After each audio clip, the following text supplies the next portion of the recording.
sengera n'u Burundi kubera ko Imana yarambwiye ngo hari undi mu perezida ugiye kuzajyaho. Uyu mu perezida ndimo ndamusengera kugira ngo azabashe gucyura impunzi ziri ahantu hatandukanye. Uyu mu perezida ndimo ndamusengera kugira ngo azabashe gukora ibyananiranye byose, hanyuma abarundi nabo bazabona umutekano n'amahoro mu mico. Muri aya mezi 20 ari imbere yacu igiye kongera guhamagara umwana witwa Samuel. Uyu ni ugiye kuza kuyobora ubwoko bw'Imana. Laveme tutejezeveme. Uwiteka Imana irahamagara neza ukamwubaha. Mu by'ukuri iri joro Imana yanyeretse umuntu ari mu kabande mu butayu ahantu, arangije arataka cyane arira. Hanyuma abandi bagabo baramwegera, barangije kumwegera baramwitegereza bamubaza ikibazo, arangije avuga cyane amasengesho yanyu yageze ku Uwiteka, niyo mpamvu igiye kongera kwimika bundi bushyashya. Uriho uko byagenda kose nta gihe agomba kuyobora,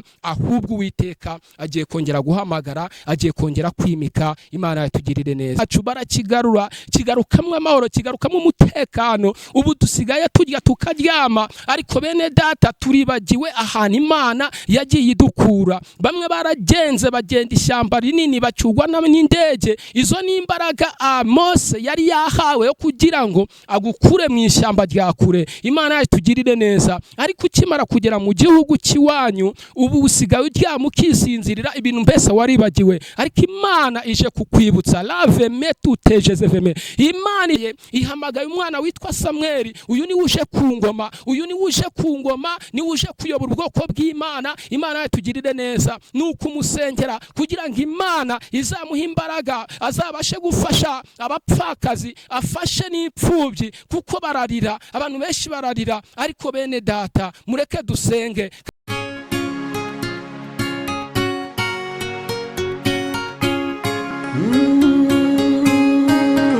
Emana we, Yesu we, ingoma yawe ni amamare. Reka tubasuhuze kandi tubifurize amahoro y'Imana aho muherereye hose, abari mu Rwanda ndetse n'abandi bari ahandi. Mwese ni mugubwe neza kandi mugubwe neza cyane. Uyu munsi turi kumwe n'umutumirwa wacu, umugabo mwiza cyane wambaye neza kandi imbere n'inyuma. Ndahamya neza ko rero tugiye kugirana ibihe byiza. Ndabinginze kugira ngo mumukurikire, mwumve iki Imana yamutumye, mwumve message Imana yamuhaye kandi muziteho cyane. Mukozi w'Imana uraho neza? Muraho. Yesu ashimwe. Yesu nahimbazwe. Amena. Amen. Reka ngusabe kugira ngo wibwire abakunzi bacu. Amazina ni Misago Alexandre, guturuka Nyaruguru mu murenge wa Cyahinda, ahitwa Kwiviro, ahahoze ari cyitwa Nyakizu. Nkaba ndi umugabo ufite umugore n'abana 3. Yego. Hanyuma Imana ikaba hari ubutumwa yampaye bwo kugira ngo ngeze ku Banyarwanda n'Abarundi. Yego. Kugira ngo bamenye uko bagomba gusenga Imana. Reka tugushimire, ahasigaye tugusabe kugira ngo ubanze usenge Imana, kuko mbere na mbere Imana niyo ya mbere. None umara gusenga ubundi tuguhereza umwanya utambutse message uko Imana yaziguhaye. Karibu. Murakoze cyane. Reka dusenge. Mana yacu, Mana nziza, Mana y'urukundo, Mana y'inyembaraga, turagushimiye kuko wabanye natwe ukaba waturinze. Tugushimiye ko warinze Abanyarwanda, tugushimiye ko warinze abantu bose batandukanye, abo waremye bose wabarinze. Mwami nta gikuba cyacitse, Mana nuhabwe icyubahiro. Twese hamwe ro waturinze, komeza kutugirira neza, uduha imbaraga, uduha amavuta, uduhe umwuka wera, mu izina rya Yesu Kristo, kugira ngo ijambo ryawe ribashe gutambuka. Kandi nyakubahwa Imana, nyemerera nkubere Uwiteka Imana yacu umugendo unyuzemwo amazi agere ku bwoko bwawe. Natwe dusenze twizeye izina rya Yesu. Amena. Urakoze cyane, tuguhaye karibu. Murakoze. Reka dusome igitabo cy'umuhanuzi Samuel wa mbere. Samuel wa mbere ibice ni 3 ku murongo waho wa 2 turasoma. Icyo gihe Eli yari atangiye guhuma, atakibona atakibona. Bukeye mu maryama ajya ku buriri bwe, itara ry'Imana ryari ritarazima, kandi Samweli yari aryamye mu rusengero rw'Uwiteka aho isanduku y'Imana iba. Maze Uwiteka ahamagara Samweli, nawe ati karame. Arirukanka asanga Eli, ati nditabye kuko umpamagaye. Eli ati singuhamagaye, subira kuryama. Nuko asubira kuryama. Uwiteka yongera guhamagara Samweli, arabaduka asanga Eli, aravuga ati nditabye kuko umpamagaye. Aramusubiza ati mwana wanjye singuhamagaye, subira kuryama. Ariko Samweli yari ataramenya Uwiteka kandi atarahishurirwa ijambo rye. Uwiteka ahamagara Samweli ubwa gatatu, arabaduka asanga Eli, ati nditabye kuko umpamagaye. Maze Eli amenya ko ari Uwiteka uhamagaye uwo mwana. Niko kubwira Samweli ati genda subira kuryama, niyongera kuguhamagara umusubiza uti Uwiteka avuga kuko umugaragu wawe nteze amatwi. Nuko Samweli asubira kuryama aho yarari. Maze Uwiteka araza ahamagara aho, aramuhamagara nk'ubwa mbere ati Samweli, Samweli. Nawe ati mbwira kuko umugaragu wawe nteze amatwi. Nuko Uwiteka abwira Samweli ati dore nzakora ikintu mu Isirayeli, uzacyumva wese amatwi ye azacura injereri. Uwo munsi nzasohoreza Eli ibyo navuze ku nzu ye byose, uhereye mu itangira ryabyo ukageza mu iherezo ryabyo. Imana yacu tugirire neza. Uwiteka arangije yitegereza Samweli, aramuhamagara. Arangije kumuhamagara aramubwira ati mwana wa Uwiteka ahamagara Samweli, ariko amuhamagaye bwa mbere ntiyamenya yuko ari Uwiteka umuhamagaye. Arongera ahamuhamagara bwa kabiri, yitaba Eli, nawe aramubwira ati nditabye kuko umpamagaye. Ariko Eli ntabwo yari azi yuko Uwiteka ari guhamagara uwo mwana. Hanyuma Uwiteka arongera ahamagara Samweli ubwa gatatu, maze Samweli nawe aritaba. Arangije kwitaba asanga Eli, aramubwira ati nditabye kuko umpamagaye. Muri ako ka mwanya Eli amenya yuko Uwiteka ari we uhamagaye uwo mwana. Mu by'ukuri Uwiteka yahamagaye abantu benshi, yarabahamagaye abaha umurimo ngo babashe gukora umurimo w'Imana, ariko ntabwo bari gukora umurimo w'Imana uko Imana ibishaka. Imana yacu tugirire neza. Uwiteka yongeye guhamagara bundi bushyashya, agiye kongera kwitoranyiriza umwana witwa Samweli, kuko ari umuntu wasenze. Hana yarasenze, mu gusenga kwiwe Imana imuha umwana witwa Samweli, hanyuma mutura Uwiteka. Aka kanya rero Uwiteka ahamagaye umwana witwa Samweli ngaza akorera Uwiteka, kuko bene Eli banze gukorera Imana, bashaka kwigomera. Ndetse niyo bazanye ibintu bitandukanye byo gukoresha umurimo w'Imana, bene Eli barabifata bakabyitwarira, bakabijyana ahantu hatandukanye ku mazu yabo. Ariko Imana irababaye, ije kwitoranyiriza undi mwana witwa Samweli, ije kwirobanurira, igiye kongera guhamagara bundi bushyashya. Imana yatugirire neza. Uyu munsi wa none abantu bagakwiriye kwibuka ahantu Imana yagiye ibakura, uburyo ki yabahamagaye, uburyo ki yabahaye akazi, bakamenya uburyo ki bakwiriye kuyisenga no kuyambaza. Imana yatugirire neza. Uwiteka agiye kongera guhamagara undi mutambyi mukuru, agiye kongera guhamagara, agiye kongera kwimika, kubera ko abo yimitse bamugomeye bakanga kumukorera. Imana yatugirire neza. Uwiteka agiye guhamagara mu izina rya Yesu Kristo. Hari bamwe bagiye kuva mu mirimo yabo bakoraga kubera ko basuzuguye Imana. imana ntibakora inshingano zabugenewe bari bahamagariwe. Imana yatugirire neza. Reka dusome igitabo ubutumwa bw'isi ko bwanditswe na Matayo, twumve amagambo ahari uburyo ki atubwira. Hanyuma niturangiza turasenga. Uwiteka agiye guhamagara abakozi b'Imana, agiye guhamagara bundi bushyashya, kubera ko abariho barimo kumugomera bakaba batari gukorera Imana neza. Imana yatugirire neza. Ubutumwa bw'isi ko bwanditswe na Matayo, igice cyaho cya 25 ku murongo waho wa 15 haravuga ngo,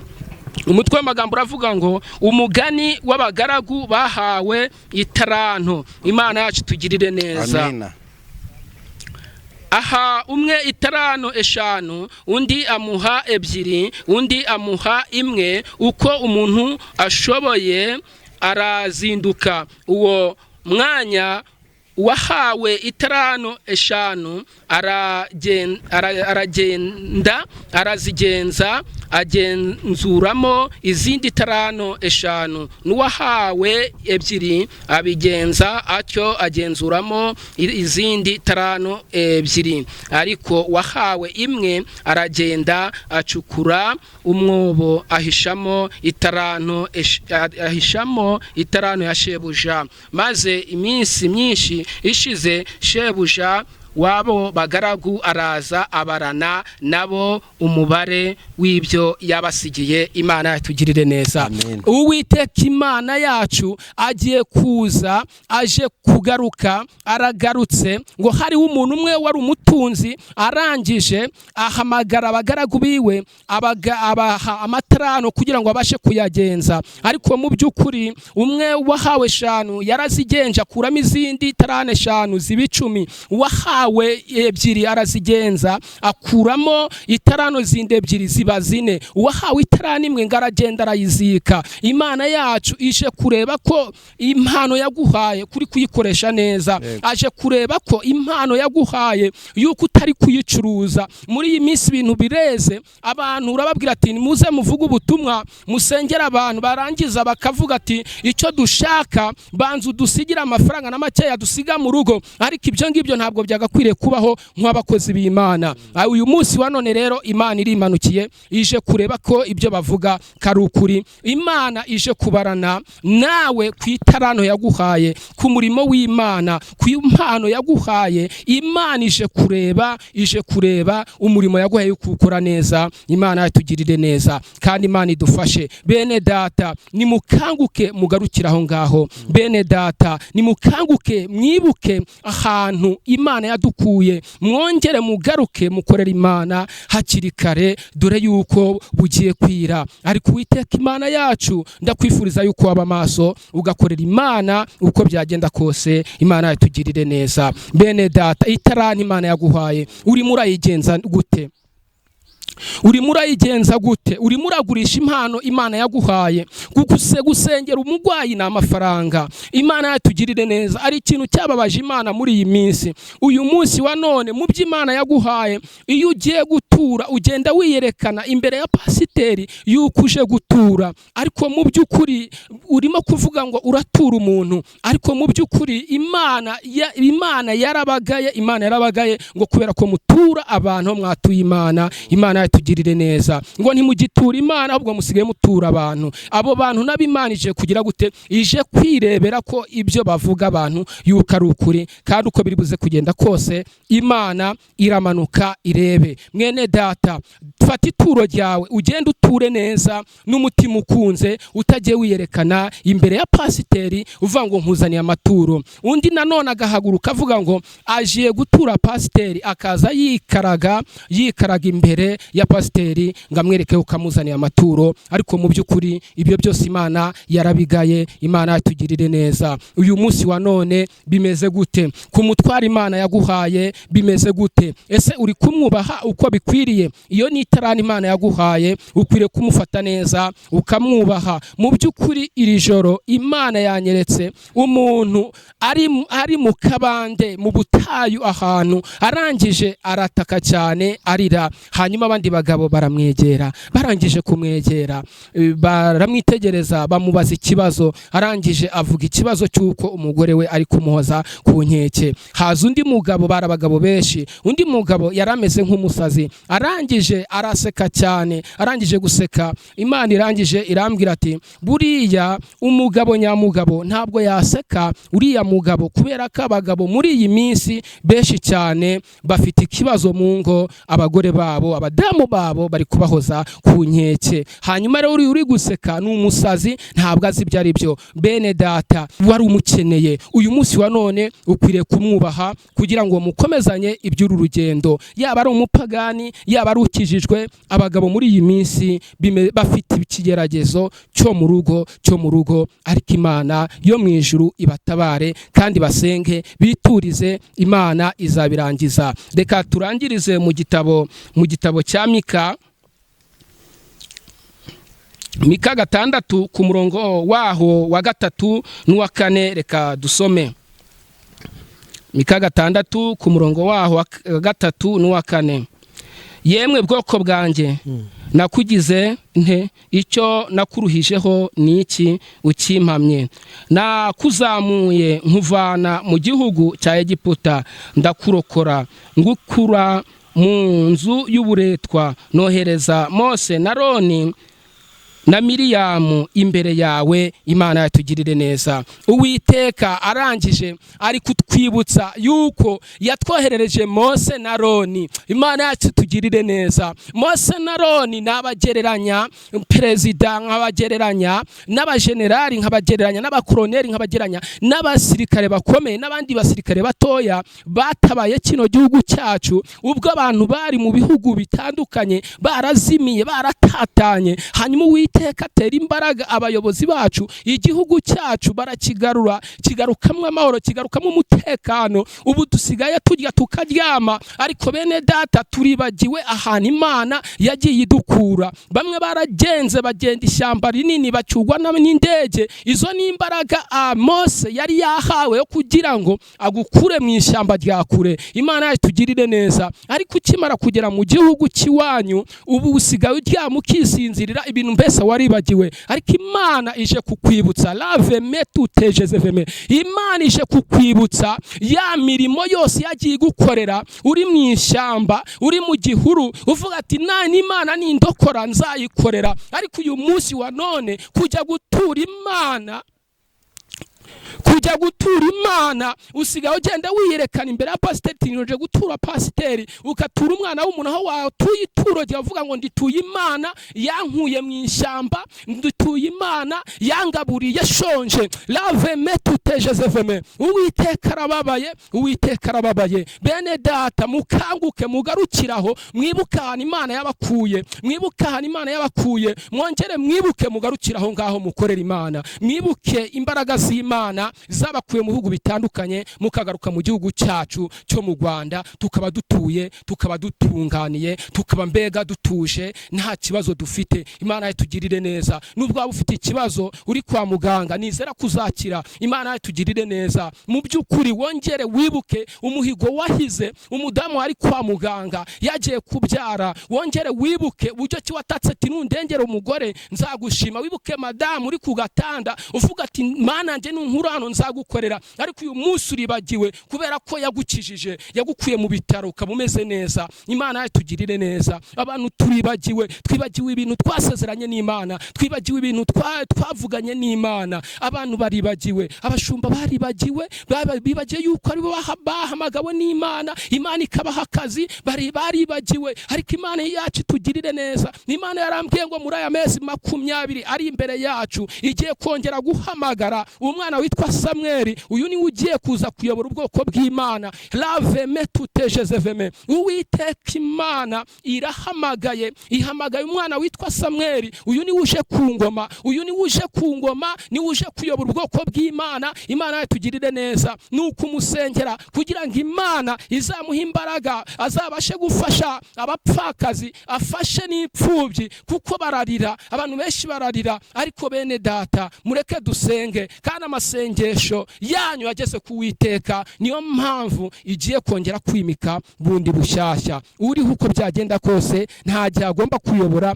ahubwo Uwiteka agiye kongera guhamagara, agiye kongera kwimika. Imana yatugirire neza. Bimeze gute? Ndimo ndasenga saba Imana ngo yongere yimike bundi bushyashya, laveme. Ariko uko byagenda kose Uwiteka aramanutse, agiye kwimika abayobozi, agiye kwimika abashumba, agiye kwimika abagore. Dore yuko abayobozi bamwe na bamwe mu kirere cyo hejuru, abayobozi bakuru bamwe bagiye kuvaho, n'abadamu bakavaho, hanyuma hakongera hakajyaho undi muyobozi mwiza ugomba kuzakorera Imana mu gihe kiri imbere. Imana yatugirire neza. Hanyuma ro wa mugabo we ugiye gukorera Imana, wa mudamu we umwungirije, ndagira ngo muzakorera Imana, muzafasha abakene, muzafasha abapfakazi, muzafasha ipfubyi, kubera ko muhamagawe mu gihe kiza kandi mu gihe kigoye. Imana yatugirire neza. Hari ibyo mukwiriye gukora rero, hari n'ibyo mukwiriye kubaka muri iyi minsi, abantu bakaza bavuga neza nk'uko Samweli yahamagawe agakorera neza Imana. Uyu munsi wa none Uwiteka agiye guhamagara. Uyu munsi wa none ndimo ndasenga, sengera n'u Burundi, kubera ko Imana yarambwiye ngo hari undi muperezida ugiye kuzajyaho. Uyu muperezida ndimo ndamusengera kugira ngo azabashe gucyura impunzi ziri ahantu hatandukanye. Uyu muperezida ndimo ndamusengera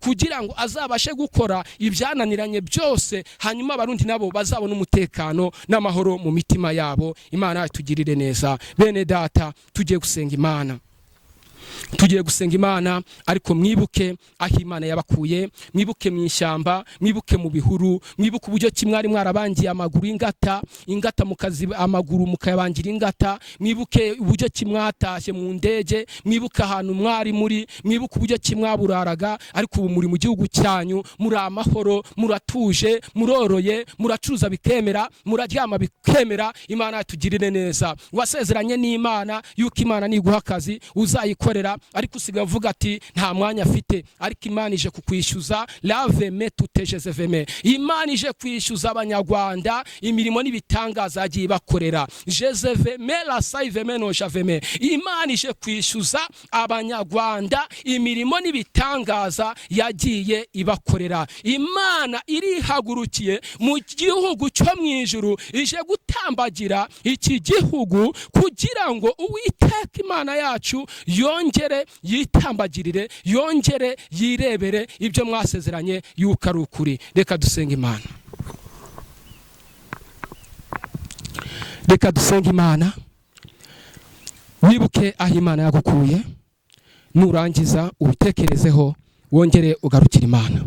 Wibuke mushumba ahantu Imana yagukuye, wongere witekerezeho, kuko Uwiteka arambwiye ngo aje gukuramo umushumba umwe, namara kumukuramo abandi muzamenya guca bugufi, abandi muzamenya kumukorera, muzamenya kumukorera muciye bugufiya. Mwarizamuye mwizamura ibitugu, ntimugikorera Imana iby'ukuri. Ariko Uwiteka Imana yarababaye, niyo mpamvu ije gukuramo umushumba, hanyuma abasigaye muzakorera Imana. Uko byagenda kose Uwiteka agiye guhera hejuru mu bushorishori, aramanutse. Ibyo abahanuzi bahanuye mwarabipinze, ariko Uwiteka agiye kumanuka. Reka dusenge Imana, dusengera igihugu cy'u Burundi, hanyuma Imana yongere yitoranyirize umuperezida ugomba kuyobora ubwoko bw'i Burundi, dore yuko buhora butaka. Hanyuma reka twongere dusenge Imana, hanyuma mu by'ukuri intama zongere zibone umushumba mwiza wo kuragira intama z'Imana. Imana yatugirire neza. Yesu Kristo rero agiye kuza, murabarana uko byagenda kose, muzabarana. Nimba waramukoreye neza azaguhemba ibihembo byiza, ariko nimba waramugomeye ugakora nabi, Uwiteka arakwirukanye, agukuye ku kazi. Mana yacu, Mana nziza, Mana y'urukundo, Mana y'inyembaraga, tugushimiye umwanya mwiza, tugushimiye imbaraga imbaraga zawe, tugushima uburyo ki wabanye natwe ukaturinda muri iri jambo. Mana nuhabwe icyubahiro. Ubutumwa bwawe rero turabutambukije, nibugere ku mahanga yose, bugere ku banyarwanda. Ibyo mwasezeranye mwami, ubibutse imirimo n'ibitangaza wagiye ubakorera. Data bushiro mu ijuru, dusenge ibihugu byose byo hanze kugira ngo nabyo ubigirire neza, ubihe umutekano, ubihe amahoro, kuko uri Imana ishobora byose. Dusenge no Burundi rero kugira ngo iteka Imana yacu ubagenderere, ubahe kureba kure, babashe gutora undi muperezida mwiza, kuko uri Imana ishobora byose. Uko byagenda kose, ejo n'ejo bundi nzi neza kuzabaho umuperezida mwiza ugomba kuyobora ubwoko bw'abarundi. Urakoze rero, dushyigikire Data bushiro mu ijuru, ushyigikire buri muntu wese, twese hamwe dushyigikire nk'Imana, natwe dusinde twizeye izina rya Yesu. Amen. Urakoze cyane ku butumwa bwiza uduhaye, ku butumwa bwiza utanze. Umuntu yakwifuza kuvugana nawe cyangwa se akifuza gusengana nawe, sinzi niba ariko ntabaciye mu ijambo, sinzi niba mwari musoje, ariko ntacyo, nimba hari ikindi mwenda kuvuga murakomeza muvuge, ariko nagira ngo mutambutse nimero ya telefone kugira ngo wabakenera abe yababona mu buryo bworoshye. 0783 5 3 13 90 iya Tigo 0722 5 62 925 ndumva ari izo 07 0722 5 62 0925. Imana itugirire neza. Icyo nabifuriza nuko mwakomeza mukibuka aho Imana yabakuye kugira ngo Imana ibashyigikire. Nongera kubabwira ngo dusengere ADPR kugira ngo itazazamo umuvurungano, ariko uko byagenda kose Imana izi byose. Muri amezi 20 harimo umuvurungano, harimo no kwimika abandi bashyashya. Imana itugirire neza. Murakoze. Urakoze cyane, reka tugushimire. Hanyuma nshuti zacu mudukurikira umunsi ku munsi, mwumvise ubutumwa udafite icyo wasobanukiwe, wahamagara kuri iyo nimero, cyangwa se ushaka ko umukozi w'Imana gusengera, birumvikana ko ari umunyamwuka, aho waba uri hose yatamukije nimero ye, inaboneka kuri WhatsApp, yashobora gufatikanya nawe, cyangwa se ari n'inama ushaka kumugira, cyangwa se ari n'ubundi bufasha, kuko muri uru rugendo turafashanya mu buryo bwose bushoboka, ndetse rimwe na rimwe hakabaho no kwitanga kugira ngo dukomeze uyu murimo wa Data. Mukozi w'Imana urakoze cyane. Murakoze, turabashimiye. Imana ibahe umugisha. Amen. Amen.